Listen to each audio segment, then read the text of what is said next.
I read a quote where you were discussing people's food choices and how that's connected maybe to their spirituality. And I'm wondering if you can elaborate on how that's connected, especially concerning ahimsa. Thank you.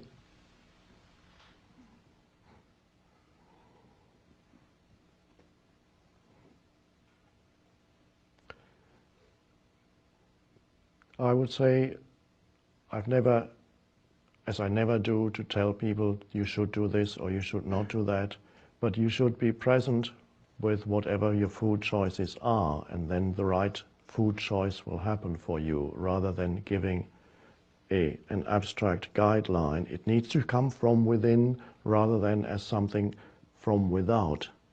So if you're a vegetarian, that's wonderful. It doesn't mean that it immediately makes you into a person who is spiritual. You could be egoically identified with being vegetarian, in which case it would be a hindrance to the realization of the spiritual dimension. So I shocked a vegetarian once when I said, "Did you know that Hitler was a vegetarian?" That person was very strongly identified with the mental image of me as a spiritually evolved vegetarian. And so,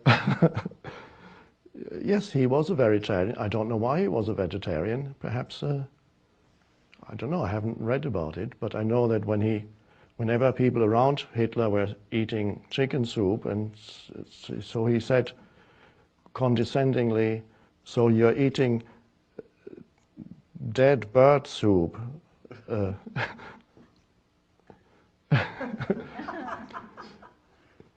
So it really is, the answer to that comes from within you, and you have to do what feels right, what corresponds to your state of consciousness at any time when you when you even look at food or even think of food.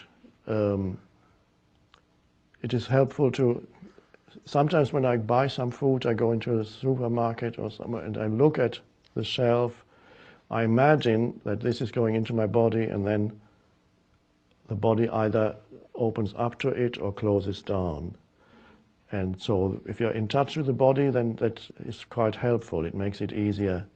The mind often doesn't really know what the body really wants. The mind remembers some past pleasure and wants to repeat it. And that's where overeating also occurs, because it's just, overeating is on the external level, on the physical level, the need to fill a sense of insufficiency that is ultimately there on the psychological, spiritual level. The sense of not enough is ego. The ego lives from that sense of insufficiency, of not enough, and of needing more. And for some people that comes into the physical realm, in which case then you eat more than the body really needs or wants. And again, it's a spiritual dilemma, and can only be really ultimately transcended if you realize that you are not that needy entity that says, "I need more." So body awareness helps a lot in food choice, and then it's up to you what it is that you feel, and you will know that you will not be in a dilemma. You will know what is right for you. And so this is, all important answers need to come from within you.